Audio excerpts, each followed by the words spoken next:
Saudaraku, firman Tuhan ini biarlah membawa kita untuk percaya sungguh-sungguh bahwasanya mujizat Tuhan masih berlangsung.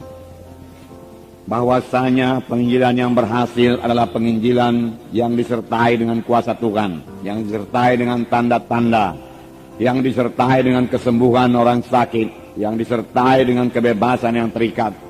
Itulah dia macam penginjilan yang dilakukan oleh Tuhan Yesus. Dan Tuhan sendiri berkata, pekerjaan-pekerjaan yang aku kerjakan akan kamu kerjakan. Bahkan pekerjaan-pekerjaan lebih besar daripada ini karena aku pergi kepada Bapa. Ini bagi setiap orang percaya. Biarlah firman Tuhan ini membuat saudara percaya bahwasanya mujizat masih berlangsung. Dan Tuhan mau memakai saudara dalam hal ini. Dan juga terlebih-lebih membuat saudara lapar dan haus akan pelayanan yang berkuasa. Lapar dan haus akan tanda ajaib, tanda mujizat. Lapar dan haus akan karunia Roh Kudus yang memang sudah diberikan Tuhan pada gerejanya, terlebih gerejanya pada akhir zaman ini. Firman Tuhan berkata, mintalah maka akan diberikan kepadamu, carilah maka kamu akan mendapat, ketuklah pintu maka pintu akan dibukakan bagimu. Siapakah yang mau mencarinya dengan sungguh-sungguh?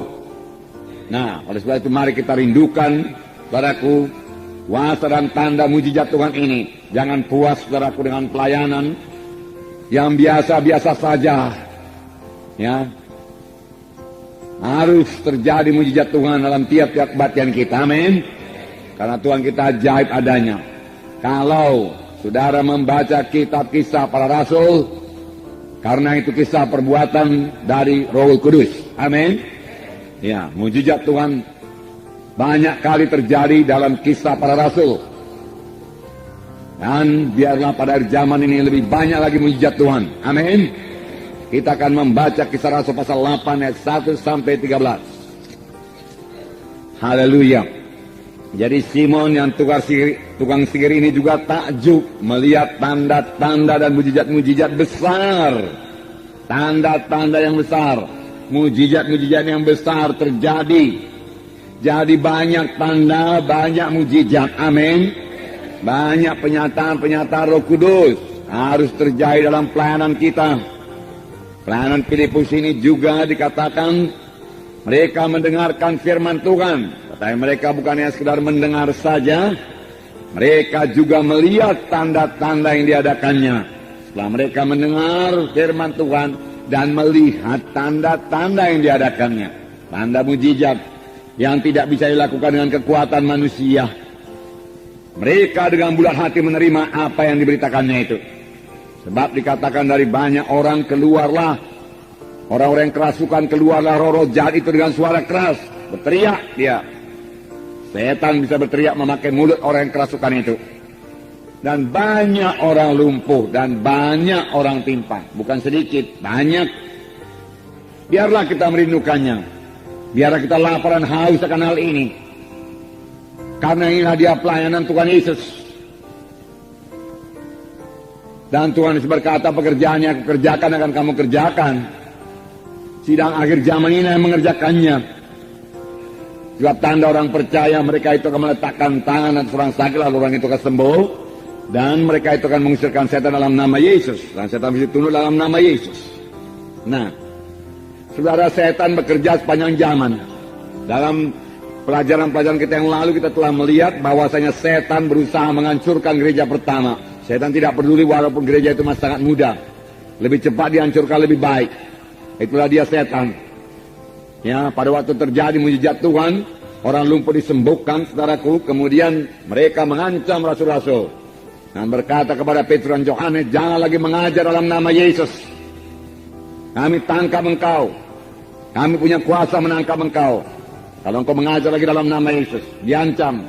Tetapi ancaman ini bukannya menakutkan rasul-rasul, tetapi bawa mereka berdoa dengan sungguh-sungguh dan berserah hati berdoa, sehingga saudaraku, gereja pertama bertumbuh dengan cepat dan kuasa dan mujizat Tuhan bertambah-tambah lagi dinyatakan.